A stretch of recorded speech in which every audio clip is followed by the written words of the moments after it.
for the kids before I start doing anything, and also to say that I'm gonna get really real in this video. I'm gonna try to use like code words. But yeah, so today's been a day. I'm really worried. I have a wedding to go to this weekend. It's my cousin. He's getting married on Saturday. And here's the thing. Usually if I go camping, which technically we are because we're staying in a cabin during the weekend because it's far. Not like another state far, but still. So we're staying in a cabin, and usually when we camp, we go Friday, Saturday, Sunday. And then we leave like Sunday morning. So usually what I do is I do an enema on Friday morning through my Sacostomy, and I take an Imodium, and it usually gets me through Saturday and Sunday morning, and I can do an enema when I get home. Lately, that's not been the issue. Like, not counting the weekend before last, or last weekend. No, weekend before last. Was it, the last camping trip we had, where I was in the ER twice. But, my Imodium held up for that weekend, but the weekend before it did not hold up. And Saturday, I ended up doing ended up cleaning myself up in my parents' RV, or camper, not an RV. It's just this little box of a room. I'll try and like put up an example of how small it is, and it'll be a literal example. It's not very big at all. It's teeny tiny, and I am not a small person. So usually, if I do the enema Friday morning and then I take an Imodium, it gets me through that night, Saturday, and then Sunday. Lately, and I realized why it's happening, because I was gonna switch from every other day doing enema every other day to doing it 2 days on and 1 day off. But then I realized that's not necessary, because that's not the problem. The problem is sometimes if I'm going somewhere right after the enema, I will take an Imodium. But I'm realizing lately when I do that, the next day, which is not an enema day, I will have an accident. Oh my god, they're so loud. I don't know if you can hear them, but they're driving me crazy. So yesterday was an enema day.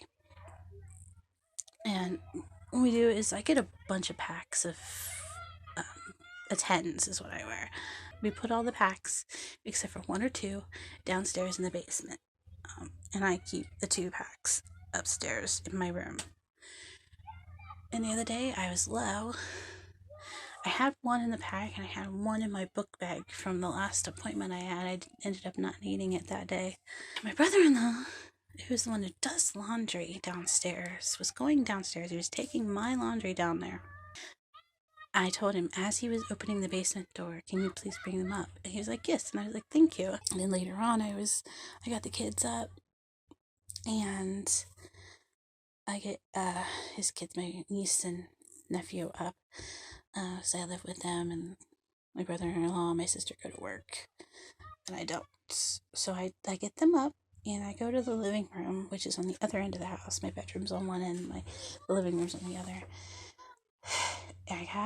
After I told him that, I went into the kitchen, made my breakfast, then went into the living room, got the kids up. I sat in the living room, kept an eye on them, make sure they weren't dawdling. And the whole time I was thinking, I should check and make sure he left the pack up for me. I should check. And I never did check, because as long as the kids were there, I could send my niece down to get one if he didn't. Long story short, I didn't check, and I did the enema. For some reason I was wet. I don't know why. So I had to use the last pack, the one that was in my book bag. So I took an Imodium, because sometimes I have an accident after, like an hour after an enema. So I took an Imodium, and I was fine. I didn't have an accident. But then today, it's election day, and the kids are off school. I don't remember us ever getting off school for election day. Like, I remember when I was in junior high, they actually had like a mock election so that we could like learn how to do it ourselves. And if you're wondering, the voting polls are at the high school, so high school should be out, not the elementary school. But anyway, they're home, and I was staying here at my house with my two nieces, who were the oldest in the bunch, and the other ones were staying next door with my parents. Currently, they're outside having a screaming game, apparently.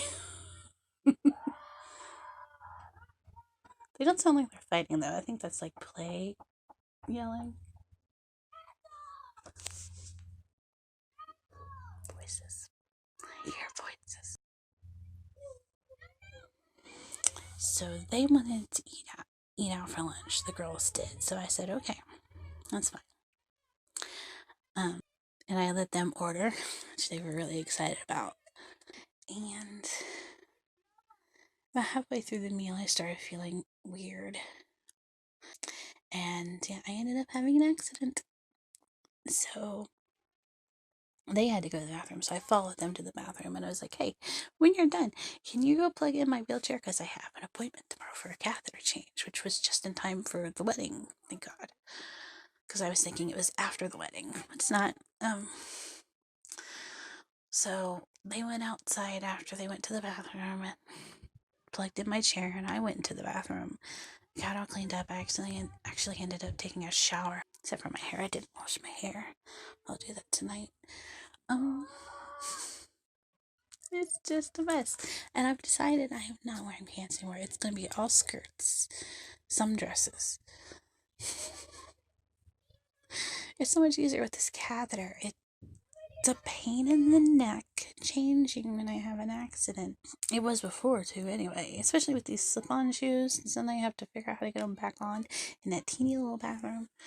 I propped my leg up on the sink, but I had my brace on and it slips because it's on the porcelain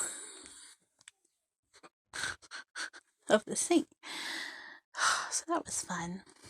But I got that all cleaned up. They're outside playing now. But I don't know what to do.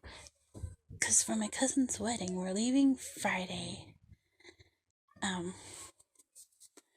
we're staying Saturday is the wedding. And then Sunday we're leaving. Like a normal camping weekend. So I'm worried that I'll do my usual thing, take an Imodium after the enema. And then, excuse me. And then I have an accident on Saturday. God forbid during the wedding. I want to knock on wood. Just hang on a second. So, please don't let that happen. I don't know what to do. I wonder if I should just wait an hour after my enema and then take the Imodium. I don't know. I don't know what to do. I swear I've brushed my teeth. You can't tell. Oh, that does look like it didn't. Maybe it's the lighting. I don't know what to do. So that's the dilemma I'm dealing with today. I may keep this video on private. I'm not sure if I'm bold enough to actually share this with you guys. We shall see. I'm gonna try not to edit too much. Okay, bye. So get this. I just did a video about some issues I'm having this week. And somewhere I have to be this weekend. And because of needing to be somewhere this weekend, I wanted to get my catheter changed, especially since Saturday it started draining around the catheter. Not a lot, just like a little bit at a time, but it started to get very irritated. The skin did. So I've been changing the gauze more often and cleaning it and applying the cream that they told me to get last time this happened. So I have an appointment for tomorrow. It's Tuesday right now. It's Tuesday night. My appointment's tomorrow on Wednesday.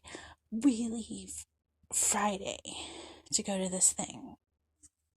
So I really wanted to get this appointment in before said event that I have to go to. I get a call at 6:53, I think it was, p.m. From the driver. It was the most unprofessional call in the world. He called from his home clearly. And he didn't bother to tell whoever was there to be quiet, or he didn't bother to go to another room or anything, because it picks up and he doesn't answer at first, which is so weird, which made me think it was a scam call, because they have that when you get through to them, because I like to bug the scammers. That's why I hit the button to talk to them. But then there's like this pause where nobody talks for a minute. And then I say hello, and then there's another pause before the other person says hello, because I almost want to say hello a second time. That happened, so I thought it was a scammer.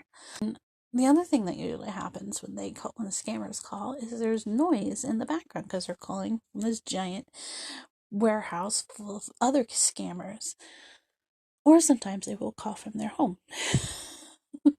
So I get on the line with them, but all I hear is screaming in the background. And so I think, oh, this is a scammer. I'm like, hello? And he finally goes, hello. And he says who he is and what company he's with really fast. So I didn't understand it at first. And then he starts asking me who I am, if I'm me, because they got to make sure they're talking to the right person. I'm like, wait, hold on. I didn't understand a word you said to begin with. So I'm like, where are you? Wait, who are you calling from? Where are you calling from? And he's like, Logistic Care. I don't care about saying the name of the company.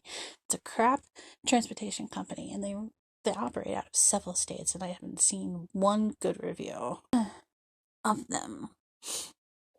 Like, if you type in Logistic Care at the top of Facebook, and then you click on posts just to see people's posts, there's not one positive one from like actual customers.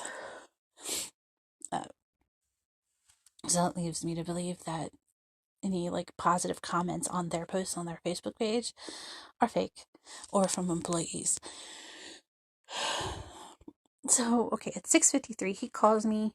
First, there's nothing, and then I hear yelling and screaming, and then he finally answers, says his name and the company really fast, so I have to have him repeat it. And then he asks me, after I confirmed I'm me, if I'm set up for reimbursement, which I thought was odd. I was like, no, why? And then my heart sank before he started talking. He goes, well, I can't take you tomorrow, or something like that. He didn't say it like that, but he said, unfortunately, he couldn't take me to my appointment tomorrow. And can somebody else take me? Do I have anybody else to take me? Because I got very upset after that. I'm like, I do. My dad was laid off months ago. I didn't tell you this, but and so he's able to take me, or hopefully he is. He's got a job. It's my youngest niece off at the babysitter's. So it's 6:53 p.m. the night before my appointment, which is at 11:30. They were supposed to pick me up between 9 and 9:30. This is very unprofessional for you to call me the night before. I should have been called at least 24 hours in advance. And he just started spouting off excuses. Blah, blah, blah. So I hung up. I didn't even say bye. I just hung up. Then I called CareSource Transportation, the transportation number, and the woman I spoke to, she was nice, but she was getting on to that. She started getting very irritated with me because I started countering her statements. I told her what happened, and she checked it and said that I had been getting rerouted since I called on the 30th. It's November 3rd. I called on October 30th, which was well in advance for my appointment. I'm supposed to call at least 48 hours in advance to schedule a ride. So I did that. I did do that. She said that it just kept getting rerouted each day. But I'm like, somebody could have called me at least a day in advance if you knew we were having a problem.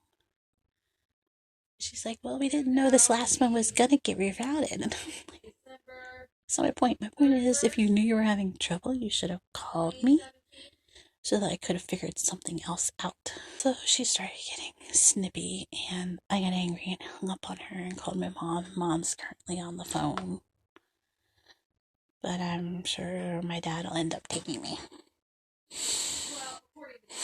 I need to go to this appointment. The catheter has been draining around my catheter the past few days. So, yep, that's what's going on now.